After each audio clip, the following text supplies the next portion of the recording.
Sejam muito bem-vindos, eu sou a Fran e eu quero deixar uma coisa clara para vocês hoje. Nada do que eu digo aqui é uma verdade absoluta, muito pelo contrário. É um convite para o debate. E hoje a gente vai falar de Criança 44, do Tom Robb Smith. O primeiro livro de uma trilogia que tem 430 páginas, com uma diagramação bem tranquila, bem gostosa de ler aqui, ó. Bem fácil, né? Essa edição aqui da Record, a capa é muito bonita, achei bem bacana também, a capa, o efeito. Como eu trabalho com design e fotografia, a capa e a diagramação me chama bastante atenção. Então vamos ambientar um pouco, né? Criança 44 se passa na Rússia ali, de Stalin, onde a gente tem um regime comunista muito forte, e o modo como o Tom Robb traz isso para o livro é bastante peculiar, porque ele traz vários personagens e cada um representa um pedacinho do povo, sabe? Tu vai ter ali o Liev, que é o cara principal do livro, que é quem a gente vai conhecer no primeiro momento, que é um dos agentes da MGB, né, da Segurança do Estado. É um cara que está completamente cego pelo regime, ele acredita demais naquilo que ele faz. Tu tem a esposa dele, que já é um pouco controversa essa situação, né? Que já lida de uma maneira diferente, já entende os problemas daquele regime, de como aquele regime age contra as pessoas e até de como as pessoas reagem àquele regime. Né? A gente vai ver isso na parte com spoilers, que é bem interessante. A gente conhece também um ponto de vista das pessoas que simplesmente elas não têm o que fazer, cara. Elas não têm saída, né? Porque nessa época, nesse regime de Stalin, até tu pensar contra o Estado era um crime, né? Até tu cogitar a hipótese de que aquele regime não funciona pode te levar à morte. Né? Não só a morte, né? Tortura e, enfim, muitos problemas. Ali a gente tem um ambiente, e eu acho que isso é muito importante para a gente entender como se passa esse livro, porque a gente tem um ambiente onde o Estado coloca a mão em cima das pessoas, então as casas são iguais, as pessoas se vestem iguais, elas comem a mesma coisa, elas não têm direito a querer mais, né? Então a gente vê ali momentos em que temos 11, 12 pessoas dividindo um apartamento de 20 metros quadrados que o governo te dá. E dentro desse regime comunista que é implantado pelo Stalin ali, como eles pintam o ambiente como uma sociedade perfeita, é praticamente impossível que haja um assassinato. Né? A questão de haver um assassinato corrompe tudo que eles pregam de bom. E aqui em 544 a gente vê justamente isso, né? A premissa do livro é a seguinte: nós temos o Liev Demidov, que é um agente da MGB, que é a segurança do Estado ali, né? Eles são incumbidos de manter o regime como ele deve ser. O Liev, ele tem uma visão cega, ele acredita muito que aquilo ali é a melhor coisa que eles podem fazer, e ele é incumbido de falar com Fyodor, que é o pai de uma criança que morreu nos trilhos do Tem. A família do Fyodor e ele, inclusive, acreditam que o filho foi assassinado. E o que o Liev tem que fazer? Ele tem que chegar lá e dizer, não, cara, não, vocês viram errado, aconteceu um acidente, ele foi, né, acabou que o trem passou por cima e aquela coisa toda. Mas eles estão crentes que isso não aconteceu, que é um assassinato. E aí a gente tem a premissa do livro, ele vai rodar em cima disso aí, a gente vai conhecendo os personagens ao longo do tempo, né? E principalmente as camadas que o Liev tem, porque diante de alguns fatos que vão ocorrendo, ele começa a se questionar sobre a veracidade desse regime totalitário ali. É um livro que me remete muito à leitura de 1984, né? Porque a gente tem essa mesma visão na questão de Estado. Nada pode ser pensado contra o Estado. As crianças são levadas a estudar somente a favor do que eles decretam que é certo. Tu tem pessoas ali que lutam contra aquilo, tem rebeldes. As únicas pessoas que têm um certo grau de acesso a coisas básicas de jeito melhor, né? Porque a maioria ali vive comendo sopa de repolho. Elas vivem em quadrados de, né, concreto, que eles chamam de apartamentos, que é dado pelo Estado. O pessoal que tem um pouco mais de influência na segurança, esses agentes, assim como o Liev, eles têm um certo acesso a roupas melhores, eles podem frequentar lojas, cafés, coisas que as pessoas comuns não podem, não, porque não tem condição, não tem dinheiro, não tem acesso, não tem facilidade, não tem nada. Eles vivem apenas para trabalhar nas fábricas, produzir e ganhar o básico do Estado. É essa a função. Uma das coisas que eu gostei muito nessa leitura foram as reviravoltas, né? O Tom Robb tem um jeito de escrever bem interessante na questão de deixar sempre uma pontinha no final de um capítulo que te faz ficar com aquele gostinho de quero mais, sabe? Tipo, tu tá indo muito bem na leitura, de repente tu, pum, toma um soco no estômago, tu fica tipo, e aí tu quer entender como é que vai se desenrolar aquilo na próxima. Então é um livro que te faz grudar, né? E depois, pesquisando sobre o livro, eu descobri que o assassino do livro, né, o serial killer que a gente vai investigar no livro, ele foi inspirado num assassino real que teve na Rússia, que eles chamaram de açougueiro de Rostov. Esse açougueiro não atacou nessa época que passa o livro, né, mas o escritor conseguiu trazer a essência dele para dentro do livro para encaixar na situação histórica que seria. Eu acho que além de ser um livro, de ser um thriller ali, de tu ter uma perseguição policial, de tu entrar nesse ritmo, ainda te faz se questionar sobre essa questão do regime que é imposto, de como as pessoas vivem naquela sociedade. Se eu não me engano, essa publicação aqui é de 2008, e tem mais 2 livros na sequência. Ele é uma trilogia do Liev. Outro ponto importante da gente colocar aqui é que é uma leitura pesada, tá, gente? É uma leitura pesada no fato de te dar vários socos no estômago, né? De te deixar angustiado muitas vezes, porque a gente vai ter cenas assim de fome, de tortura, de morte. E a gente tem isso já na arrancada ali. No primeiro capítulo a gente já embrulha o estômago com a situação, né? Mas eu acho que é pertinente para nos colocar naquele cenário, para que a gente entenda realmente o que se passava naquele momento. É necessário, né, a gente ter essa colocação um pouco mais forte. Já fica o aviso de que não é uma leitura para qualquer um, é uma leitura para quem tem o estômago, para quem gosta desse tipo de livro. Tem muitos pontos históricos aqui, tem muitos personagens históricos também.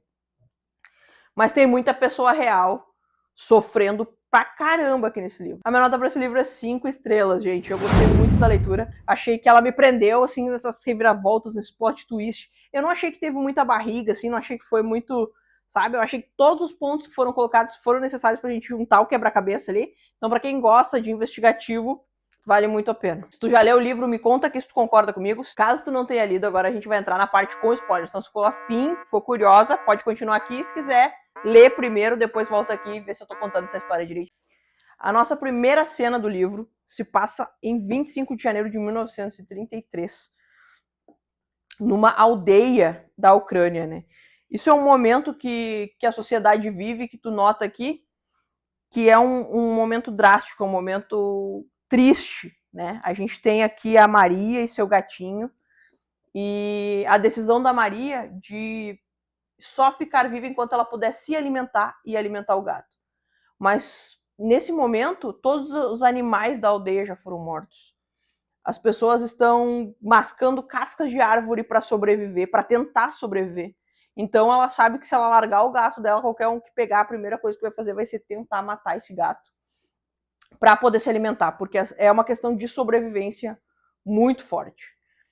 E aí, nesse caso, a Maria solta o seu gato de noite, mas um menino que está catando lenha ali para ajudar a mãe vê o gato passar, e esse menino se chama Pavel, ele tem um irmão que é o Andrei, e os dois vão em busca aí de caçar esse gato, né? Porque ele prometeu para a mãe dele que ele não ia fazer a mesma coisa que o pai dele fez, ele não ia deixar eles morrer de fome. Eles caçam esse gato de um modo bem específico ali, que o Pavel ensina o Andrei a caçar, né? E no meio dessa situação de caça, de tentar conseguir o gato, eles se separam e o Pavel toma um susto com um homem vindo na direção dele e batendo com uma madeira na cabeça dele. O Andrei se assusta com aquilo ali, ele não vê isso acontecer, ele só vê de longe, ele corre para dentro de casa, né? O Andrei ele tem problema de visão, então ele não enxerga muito bem, é tudo meio embaçado. Ele acha que ele é só burro, mas na verdade porque ele não tem o conhecimento de saber que ele tem um problema de visão. Ele volta para casa, a mãe dele tem um surto ali, né? E a mãe dele diz uma coisa muito dura para ele, que te pega muito forte também nesse livro, que é: vocês estavam caçando gato, mas alguém estava caçando vocês. Então, ela já avisa que provavelmente o Pavel tá morto, né? Porque alguém estava procurando alimento também. E isso é muito pesado ali no primeiro momento. A gente tem essa cena, e aí a gente passa para 20 anos depois. A gente conhece o Liev.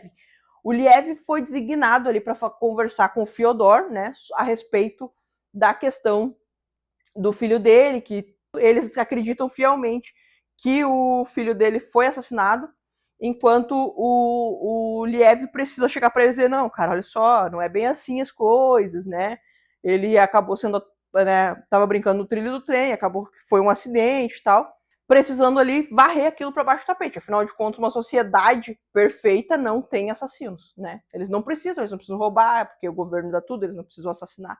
Não tem esse porquê. Então ele vai lá e faz aquilo. Ele tá meio de cara de fazer aquilo, porque na verdade ele tava numa outra missão, né? O Liev, ele participa ali da MGB, ele é um dos caras do alto escalão ali.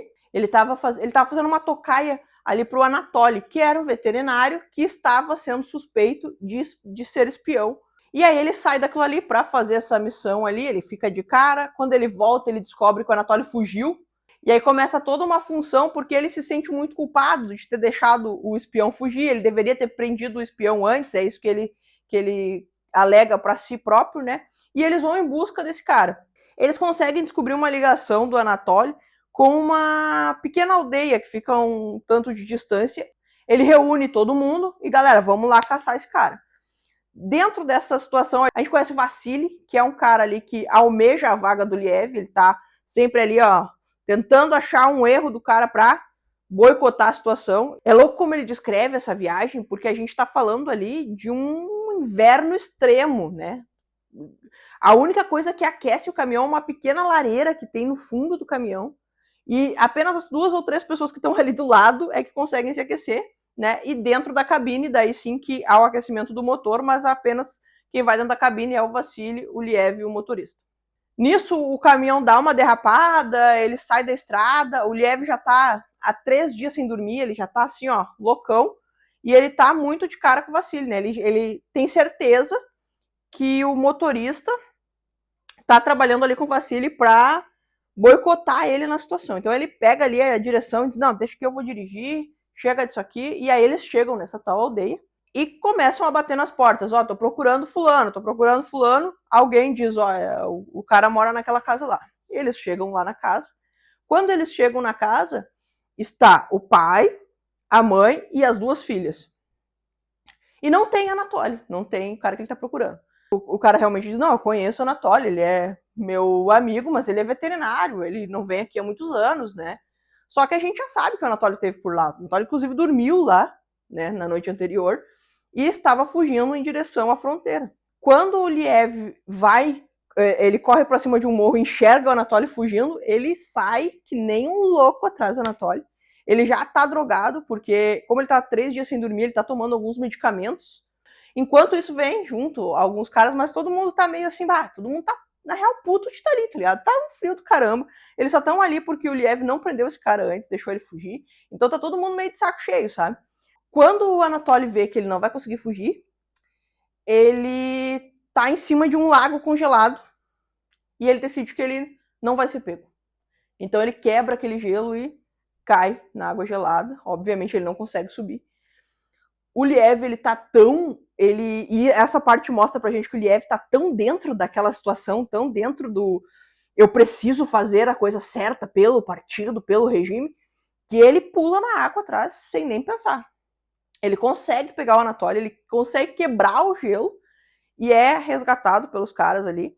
E tudo isso é bem angustiante no modo como é relatado. Depois disso, eles voltam para casa com o Anatoly preso, né? Quando eles chegam lá, o pai, a mãe e as 2 crianças estão de joelhos, com as mãos amarradas para trás, e o Vassili com a arma na cabeça deles. E o Liev diz, não é para matar eles. O que o Vassili faz? Dá um tiro na cabeça do pai, com as crianças ali vendo toda a situação. E aí, quando o Liev vai pra cima dele e diz, não, chega, não é pra... larga a arma, ele dá um tiro na cabeça dele. E aí o Liev vai pra cima dele, bate nele, deixa ele lá, diz, ó, cara, era uma ordem direta minha, sou teu superior, tu vai ficar aqui e vai esperar alguém vir te buscar. Ele bota as crianças no caminhão e eles vão embora. Logo depois disso, a gente vai ter um interrogatório do Anatoly, né? E ali a gente vê como funcionava, né? Ele quer ilustrar muito bem como funcionava esse interrogatório. Ele conta pra gente como é cada uma das celas, como são os detalhes do que ocorre ali dentro, como estão aquelas pessoas, né? Ele diz que tem pessoas, 6 pessoas dormindo em cama que seria para 2 pessoas. O Anatoly tá ali, ele tá sendo interrogado pelo Liev. Não é parte do trabalho do Liev interrogar, mas o comandante lá falou que ele iria participar desse interrogatório junto com o Vassili, inclusive. É complicado, o cara não larga o osso. Estão ali interrogando ele e o Anatoly diz, olha, cara, eu sou um veterinário. Aí eles perguntam, com quem tu trabalha? Daí ele fala o nome do cachorro da fulana que não caminha, o cachorro da outra, o gato. E aí o que o Vassili diz? Não, agora nós vamos chamar o doutor, o psiquiatra. O psiquiatra chega e ele tem métodos diferentes para fazer aquele interrogatório. Primeiro que ele tem uma cadeira que, para ter uma noção, ela já é chumbada no chão, justamente porque a gente sabe que a situação ali vai ficar complicada. O Anatoly é amarrado nos pulsos, nos pés e na cabeça, ele não consegue se mexer. E o doutor injeta um tipo de óleo na veia dele, que ele acredita ser o óleo da verdade. E o cara começa a se debater. Ele chega a quebrar os ossos do pulso com a força que ele faz para tentar soltar. E depois de um tempo, eles começam a dizer, não, agora começa a fazer as perguntas que ele vai dizer a verdade. Só que o cara tá babando, ele tá assim, tipo, ele nem sabe quem ele é, na verdade.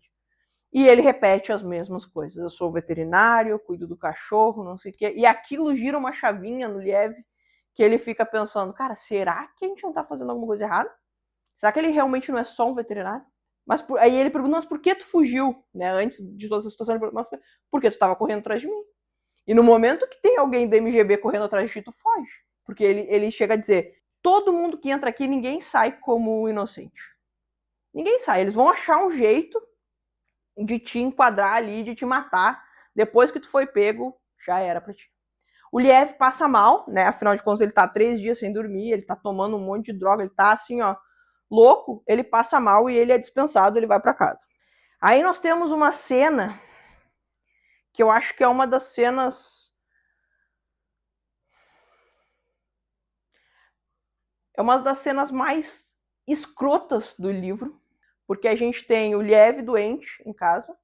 O que acontece? Eles mandam um médico para casa dele para ver se ele tá realmente doente ou se ele não tá inventando alguma coisa ali, né? Porque vai que ele não queria participar do interrogatório e tá inventando. Só que esse cara, esse médico, ele é descrito de um jeito tão grotesco e nojento que tu chega a ter um asco dele antes dele fazer qualquer coisa. E é descrito o modo como ele olha para as pessoas, né? O modo como ele olha para a mulher do Liev, o modo como ele insinua as coisas assim, e o modo como ele pensa, né? Ele pensa assim, eu tenho 2 opções, eu posso dizer que ele tá doente de verdade, ou eu posso dar uma droga para ele e dizer que ele é um espião. Então, tipo, as pessoas têm tudo na mão, né?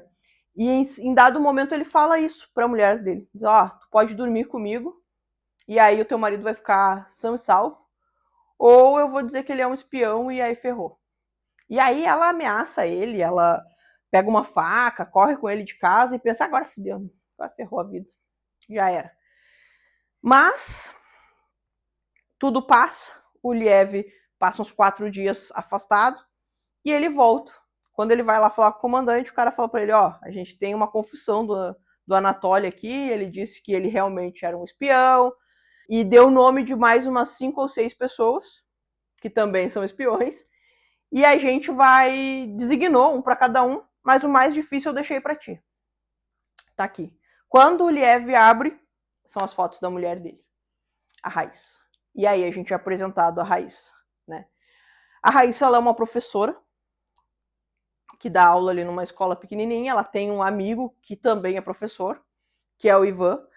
Ali a gente entende que o Ivan, ele é um cara contra o regime, que tenta fugir daquelas pré-definições ali que eles dão, né? Porque ali eles ensinam as crianças a amar Stalin, a venerar o nosso, né, Supremo lá, o nosso senhor, enfim. O Liev decide que ele vai vigiar a Raíssa, então eles têm lá algumas roupas que eles podem usar, que o Liev já conta pra gente que são roupas de pessoas que foram assassinadas lá, né? Porque quem vai lá pro prédio da MGB tem 2 destinos. Os trabalhos no campo de concentração, né? Trabalho forçado. Ou o outro prédio que é simplesmente execução. Ele vai lá, ele vigia ela, ele vê ela saindo da escola com o professor, eles pegam o trem, ele vai atrás, faz toda aquela situação e ela não desce onde ela deveria descer para ir para casa. Ele fica atordoado com isso e ele vai encontrar os pais dele. Nesse momento é nos colocado os pais dele para que a gente entenda como eles vivem bem, só porque o Liev é quem ele é, né? Só porque ele trabalha para quem ele trabalha. Então eles têm uma casa que só para os dois, com banheiro, porque a maioria das pessoas não tem banheiro, é tipo um banheiro no prédio para dividir entre todo mundo. Então eles têm banheiro, eles têm uma casa, eles têm comida, aí ele tá lá jantando com os pais e tá pensando, pô, meus pais só estão comendo cenouras por minha causa, eles só estão comendo carne por minha causa. Eu posso perder tudo isso se eu não entregar a Raíssa, né? Porque daí ele tem essas duas opções. E ele fala pra mãe dele e pro pai dele, olha só, aconteceu isso e eu não sei o que eu faço, se eu entrego ela ou não. E o pai dele fala pra ele, olha, meu filho, é a vida de uma pessoa por 3. Eu, a tua mãe e tu. Então eu acho que tu deveria entregar ela. Isso é pesado, assim, né? E ele ainda diz assim, ó, eu te peço desculpas por falar isso, eu sei que não era isso que tu esperava de mim, mas é o que a vida é. Então o Liev vive nesse meio. Nisso toca a campainha e eles veem que é a Raíssa chegando.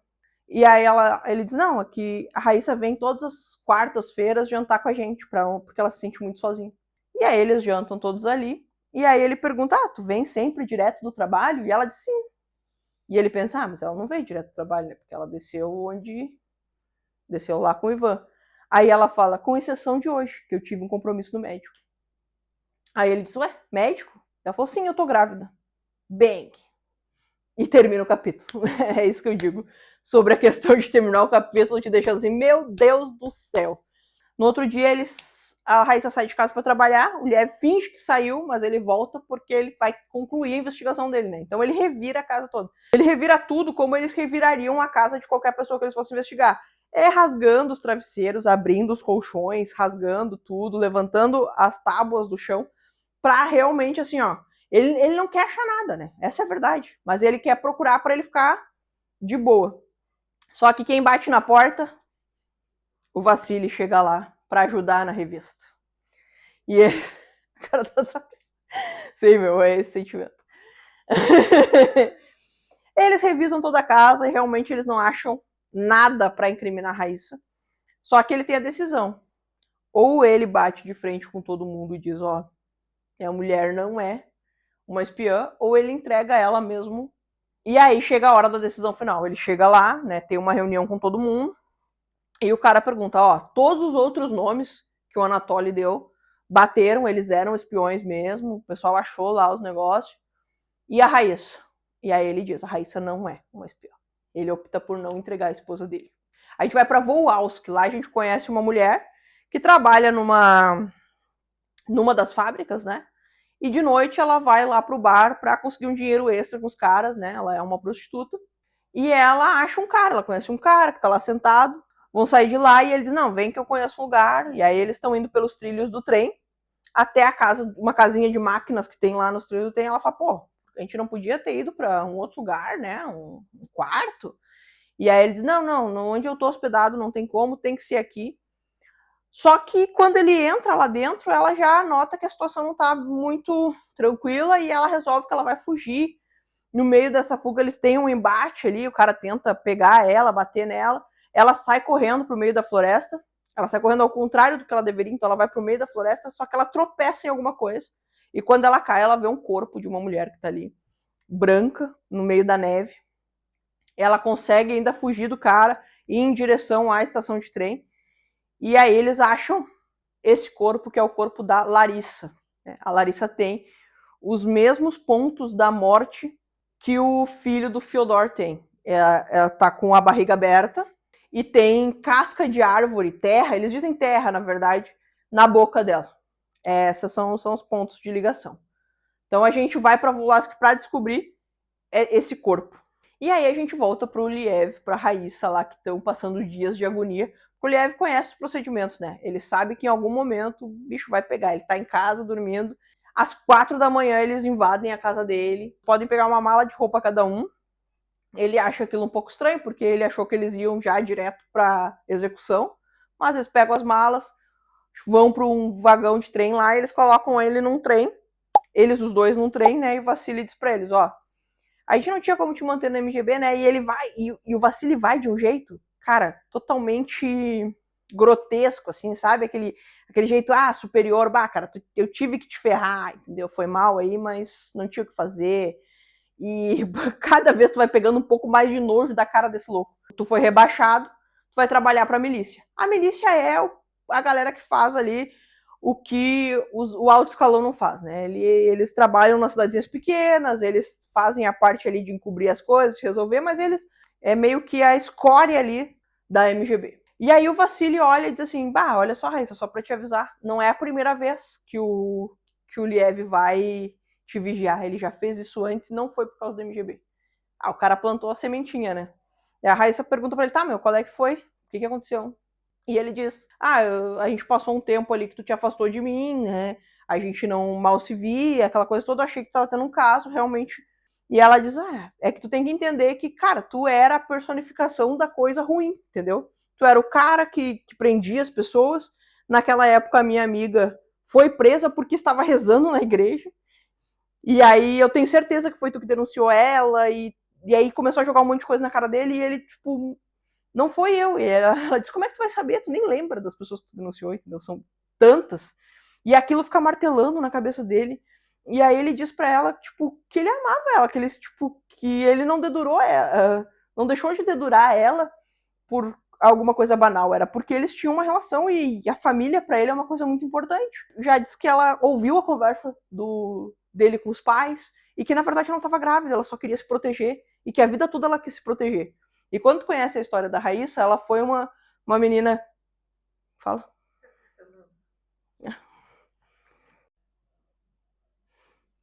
A luz está se entregando ali atrás, mas vamos seguir aqui no foco. A gente conhece a história da Raíssa. A Raíssa é uma menina que ela passou por muitas coisas, ela perdeu todo mundo da família dela, então ela aprendeu que ela precisava fazer certas coisas para sobreviver. E aí ela joga isso na cara do Liev muito forte, sabe? Ela diz, tu achava que eu fui engraçadinha quando eu disse outro nome pra ti, mas na verdade eu só casei contigo porque eu fiquei com medo de tu me denunciar só porque eu não quis casar contigo. Então ele toma esse soco no estômago e pra ele isso é muito forte, sabe? Porque ele não tinha até então, e isso dá pra perceber nessa parte, ele não tinha até então a visão de que as pessoas veriam ele desse modo. Que as pessoas agiriam com ele de certo modo porque tem medo dele. Ele nunca pensou que ela teria medo dele. Ele nunca nem cogitou essa hipótese, então pra ele isso foi muito pesado. E ela fala tudo aquilo ali pra ele, diz, e agora a gente tá de igual pra igual, agora tu não é mais o cara, entendeu? Agora a gente tá aqui, e aí a situação mudou, agora eu vou te falar tudo que eu tenho pra falar. Isso tudo no trem, indo pra Volhasк. Aí a gente vai ter uma parte que a gente vai cortar e vai conhecer, lá em Volhask, um dos órfãos, que é o Varlan Babinich. O Varlan, ele tem uma... Tu nota já no primeiro momento que ele tem uma certa deficiência e uma loucura pela cor amarela. Então ele tá lá no quarto, ele tá com várias coisas amarelas que ele coleta pela rua, e ele tá com um bebê, porque o bebê estava enrolado em uma manta amarela, ele roubou o bebê da mãe. A gente tem o Nesterov, que é o chefe da milícia lá, ele tá chegando até o orfanato para tentar recuperar esse bebê. E ele consegue, de fato, recuperar esse bebê, só que, obviamente, eles levam o Varlan preso. E eles descobriram, no meio das coisas do Varlan, fios de cabelo dourado. Ele tá sendo agora acusado da morte da Larissa, aquele corpo lá que a gente achou. Apesar de tu ter plena ideia de que não foi ele, que ele não tinha condição de fazer aquilo. Bom, o Liev e a Raíssa chegam lá, eles são recebidos pelo Nesterov, né, que fica um pouco assim, um cara grandão no MGB é transferido pra cá, alguma coisa tá errada aqui, né, vamos ficar espertos, os caras não confiam nesse cara, daqui a pouco ele tá aqui só pra, né, olhar o que a gente tá fazendo, aquela coisa toda. Eles levam ele pra casa onde eles vão morar, que na verdade é um quarto em cima do bar, assim, é um quarto horrível em cima do bar, não tem banheiro, não tem, mas é o que tem pro momento. O Liev tá completamente isolado, ele sabe que a partir de agora os pais dele perderam tudo que tinham, provavelmente estão morando lá num apartamento com mais umas 3 ou 4 famílias. A Raíssa tá puta com ele, não quer nem saber. Então assim, a vida dele desmoronou, ele toma uns porre lá, fica louco. Só que daí o Nesterov pega ele e diz, a gente tem esse cara aqui que vai ser acusado da morte da Larissa e tal. E aí, quando é falado sobre o modo como o corpo é encontrado, acende uma luzinha. Tipo, não, peraí, já foi encontrado um corpo assim em Moscou.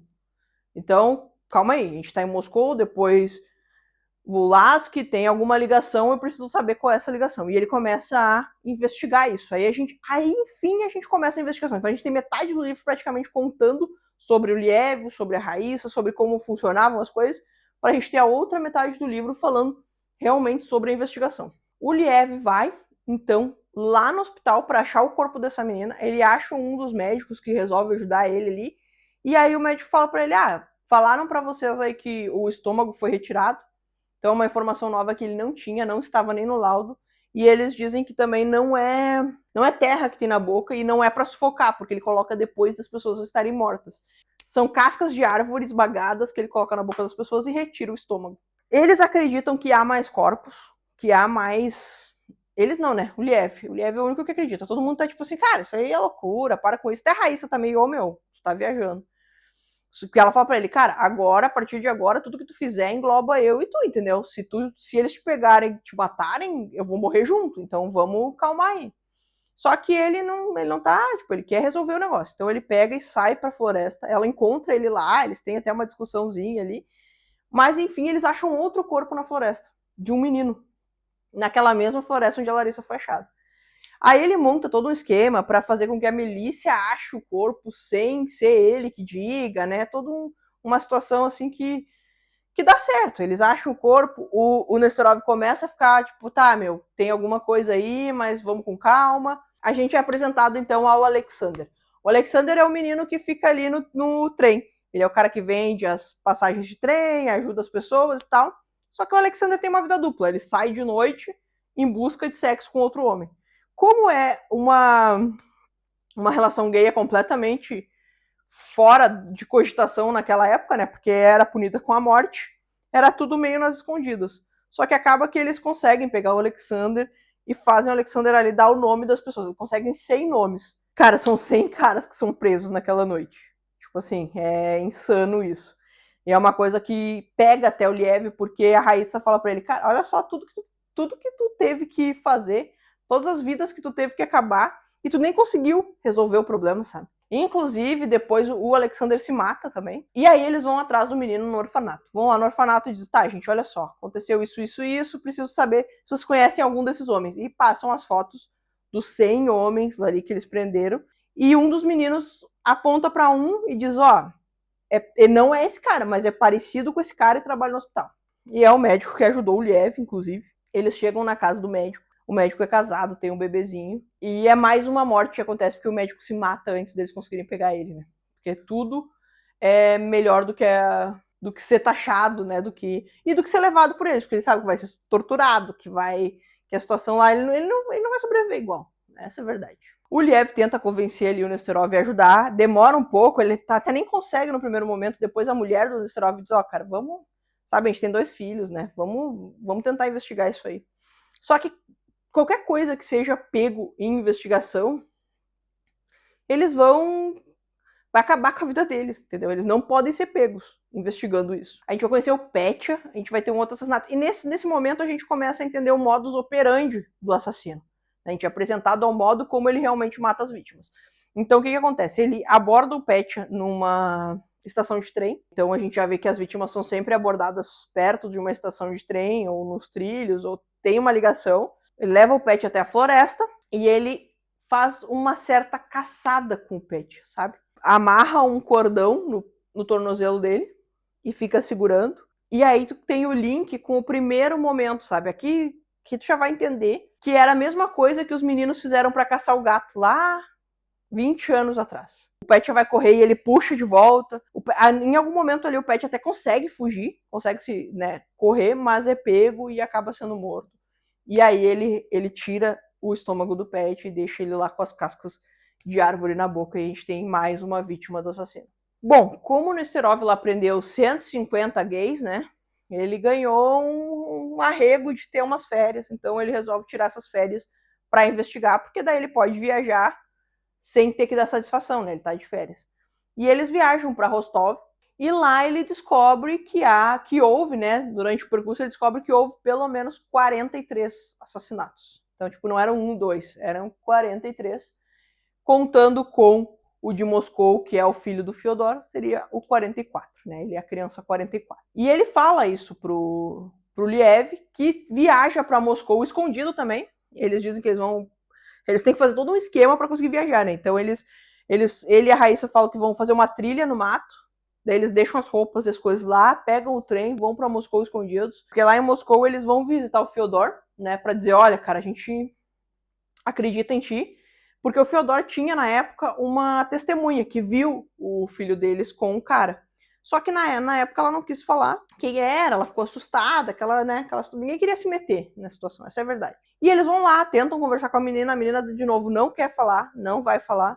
Aí eles fazem todo um esquema para conseguir viajar, e daí chega lá e, putz, não deu em nada, sabe? Aí a Raíssa fala assim, vamos lá visitar o Ivan, talvez ele consiga nos ajudar.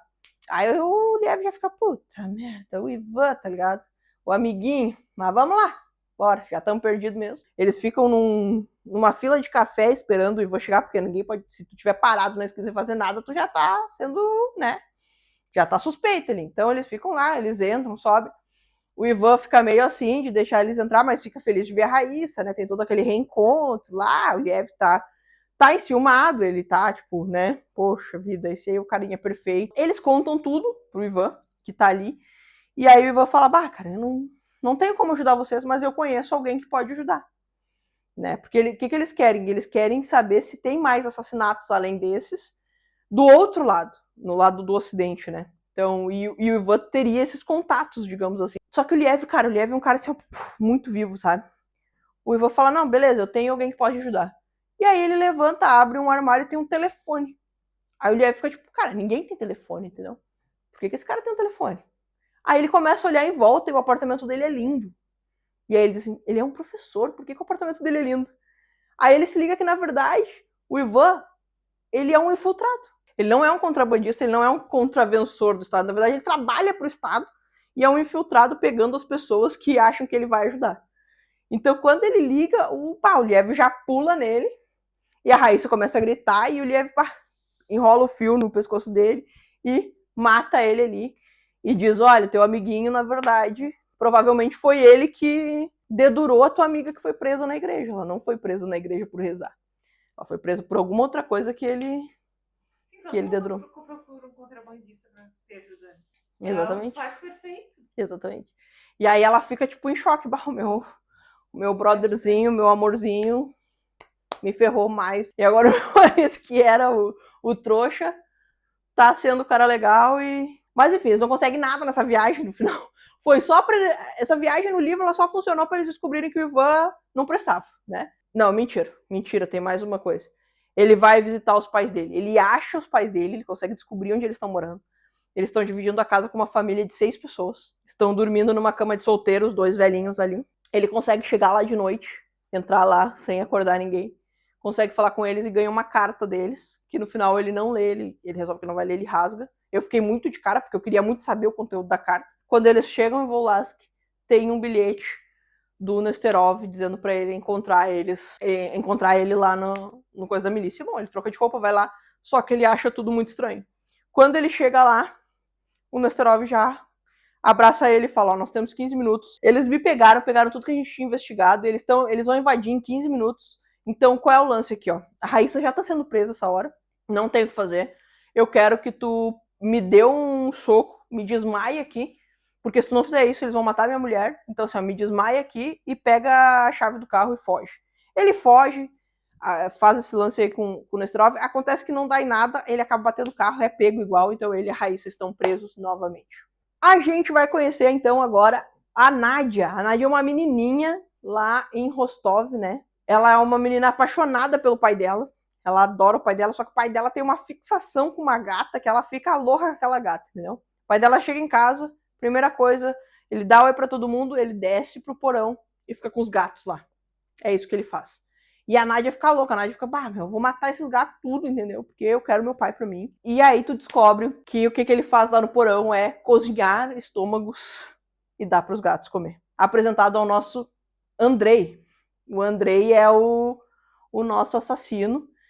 E a gente acha em algum momento ali que ele vai pegar a Nádia, né, na rua, mas a gente descobre que ele é o pai dela. O Liev e a Raíssa vão passar pelo mesmo interrogatório que ele fez o Anatoly passar. Então ele acaba passando por toda aquela situação. E aí, no final, ele é injetado. O óleo, ele tá lá. babando, e eles sempre dizem, façam perguntas simples no primeiro momento, pra ele voltar e voltando a se responder. E o Vassili tá lá, né? Ah, cara, agora ferrou, agora tu vai ver. E aí o Vassili tá lá, qual é teu nome? Qual é teu nome? Daqui a pouco ele larga um Pavel.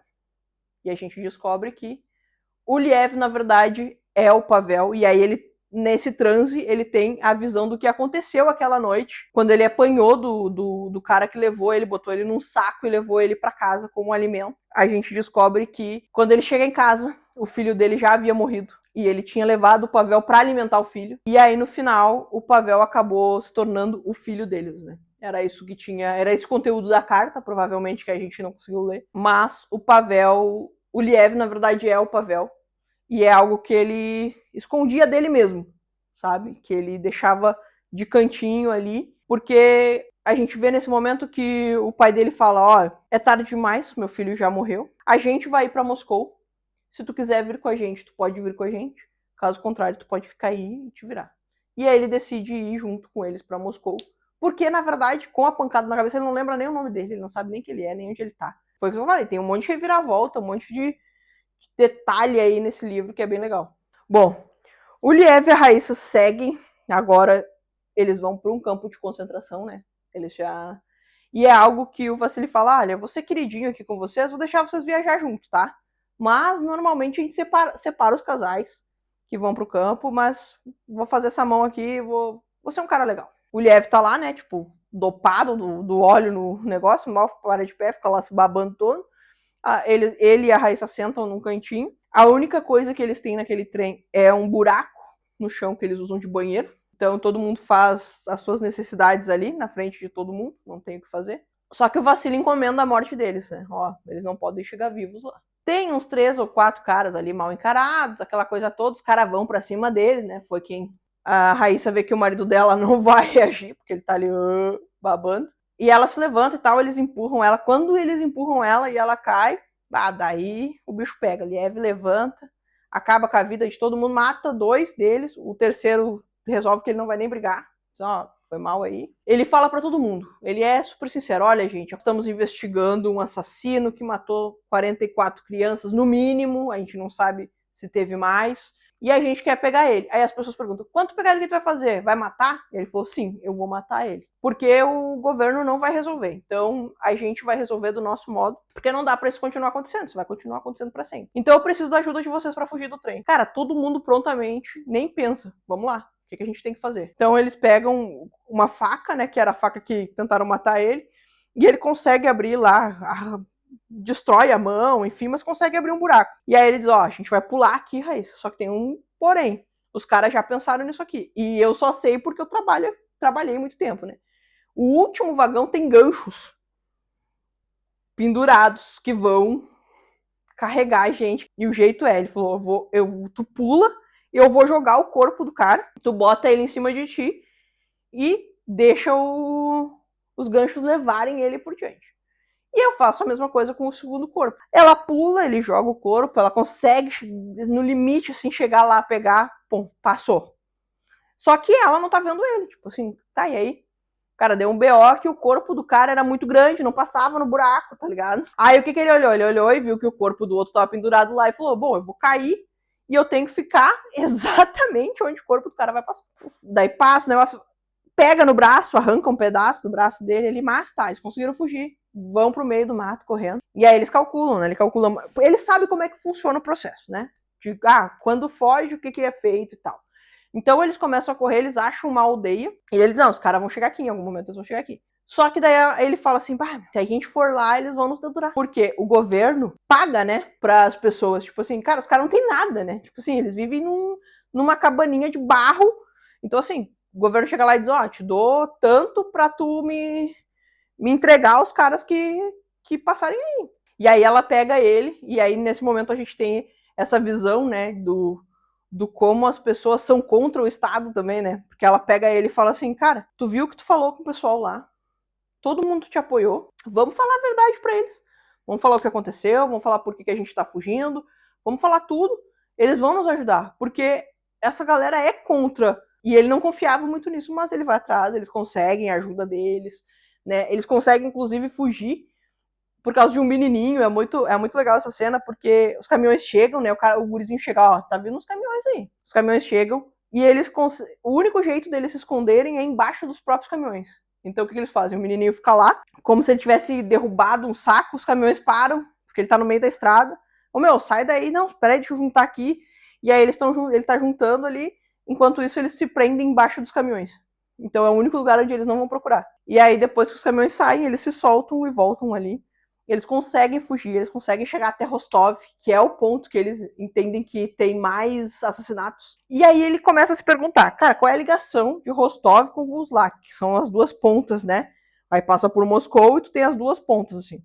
E eles veem que tem duas fábricas, então é algum vendedor vai pelo trem de um lugar a outro, né? Então ele falou, bom, eu só preciso chegar lá, invadir essa fábrica e pegar o relatório das pessoas que quais dias elas estão viajando. Se eu bater com os assassinatos, fechou, eu acho, cara. Os caras compram tanto a ideia dele que conseguem um caminhão que vai para Rostov, que é uma carga de bananas. Isso para eles lá é tipo assim, é ouro, entendeu? Ninguém come banana, só a alta sociedade. E o cara transporta essas coisas. Então eles vão numa caixa ali no meio do caminhão de banana até lá. Inclusive tem uma parte muito engraçada que ela fala para ele assim, olha, eu acho que tu devia matar o caminhoneiro e assumir o caminhão, porque e se ele estiver nos dedurando, sabe? Se ele estiver nos levando pro MGB, porque assim, ó, o cara transporta só coisa que ele não pode consumir. O cara ofereceram dinheiro e tal, e aí ele fica assim, aí ele olha pra ela e fala, não, mas ele foi o único que nos ajudou, sabe? Tu quer que eu mate alguém que nos ajudou por uma simples suspeita? E aí ela começa a rir e ele diz, ah, tu tava me testando, né? E ela, sim, só pra ver se ele tava realmente, se ele realmente tinha mudado ali aquela visão dele, né? E daí tu começa a conhecer, tu vê justamente a mudança do Liev ao longo do percurso, né? Agora ele já tá um cara que meu, ele já não acredita em mais nada da MGB, né? Ele já é uma outra pessoa. Enfim, ele consegue chegar em Rostov, ele consegue invadir a fábrica e ele consegue achar o nome. E aí a gente tem um nome pro cara que é um nome que a gente já conhecia, que a gente tinha descoberto lá com a Nádia, que é o Andrei. Só que ele pega o sobrenome desse cara. E o sobrenome dele bate exatamente com o irmão dele, né? O irmão dele lá há 20 anos atrás. Ele acha a casa dele, ele invade a casa dele. A Nádia tá lá, a Nádia ainda diz, ah, meu tio, não sei o quê. Eles estão lá jogando. O Liev pergunta, por que tu fez isso e tal? E aí ele vê na parede que tem várias fotos iguais de jornal, que são um recorte do jornal, que é o Liev comemorando uma batalha que eles venceram. E aí ele diz, eu sempre soube que tu era um ótimo caçador e que tu ia me achar se eu fizesse do jeito que tu me ensinou. Então, tipo, ele tinha o barbante amarrado no tornozelo, que foi o jeito que o Pavel ensinou o Andrei a caçar o gato. A casca de árvore na boca é porque ele dizia pro Andrei mascar a casca de árvore para passar fome. Porque eles tinham muita fome naquela época, né? Eles não tinham o que comer. E aí ele fez as mesmas coisas para que o Pavel, o Liev, achasse ele. A Raíssa fica nervosa com toda essa situação. Ela estava esperando ele do lado de fora, mas ela acaba entrando na casa. Acaba descendo lá e acaba os três se encontrando. E ele entende que ele já devia ter matado o Andrei, que agora já passou do tempo, porque quem chega nessa hora é o Vassili com todo mundo lá, porque assim que ele invade a fábrica e consegue o nome, obviamente o Vassili já é avisado e aí eles invadem. Mas o Vassili não tem nem tempo de pensar, o Andrei já mete uma faca no coração dele e acaba matando. Só que nisso o Liev dá um tiro na cabeça do Andrei. Quando eles ouvem o tiro do lado de fora, obviamente todo mundo invade e a única coisa que o Liev fala é: esse cara é o assassino e o chefe de vocês morreu tentando prender ele. Então acaba que o Vassili leva o crédito, mas eles ficam bem. Mas olha a loucura que é o final desse livro. O Liev volta para Moscou, é chamado novamente pelo superior dele, que agora já é outra pessoa, né? Ali há uma rotação muito grande, porque aquele lá já foi indicado, já deve estar até morto. Então ele é chamado pelo superior dele e olha como eles fazem para que eles possam acobertar os assassinatos. O que aconteceu na história deles é: Andrei foi preso pelos nazistas, passou um tempo lá, e isso realmente aconteceu, só que o que acontece? Ele tinha um grau muito grande de miopia, ele não enxergava direito, eles achavam que ele era meio louco e largaram ele de volta, entendeu? Só que o governo usou essa desculpa. Ele foi preso pelos nazistas, ele foi influenciado por eles, treinado e infiltrado para fazer esses assassinatos e corromper o sistema deles. Então, assim, ó, pra tu ver a insanidade dos caras de ter que manter uma postura de que aqui não há assassinato, as pessoas não são más, as pessoas... Isso é uma coisa lá do... Eles dizem em vários pontos do livro, isso é uma coisa do Ocidente. Assassinato é uma coisa do Ocidente, roubo é uma coisa do Ocidente. Só acontece quando infiltram pessoas aqui dentro. E aí o Liev pede para eles, olha, eu quero criar um departamento de homicídios de Moscou. Se há, eu quero ser o chefe, se não há, eu quero criar. E ele diz, mas pra que a gente não tem homicídios? Aí o Liev diz, não, mas como infiltraram esse, podem infiltrar outros, né? E aí ele e a Raíssa vão pro orfanato lá buscar a Zóia e a Helena, que são as filhinhas lá do casal que morreu no início, porque o Anatoly, que é o tio delas, no caso, disse para ele, cara, tu levou elas para um orfanato. Elas estariam muito melhores sozinhas, cuidando uma da outra. E quando ele conviveu lá com a situação que era o orfanato lá em Volask, que ele viu o jeito que as pessoas viviam, ele entendeu o que o Anatoly quis dizer e foi lá buscar as meninas. E ele colocou para elas uma situação muito clara, ó, nós podemos adotar vocês vão morar comigo com a Raíssa, ter um quarto para vocês, ou a gente vai achar alguém para adotar vocês, caso vocês não queiram, né, viver com a gente, porque a gente entende. E ele deixa aberto aí para elas escolherem. E assim, a gente termina o Criança 44. Ele é o primeiro livro de uma trilogia, então tem mais 2. Gostei muito da leitura. Achei que valeu muito a pena. Tem muita reviravolta, tem muito detalhe, por isso que esse vídeo ficou um pouquinho longo. Espero que vocês tenham gostado. É isso então, muito obrigado e até a próxima.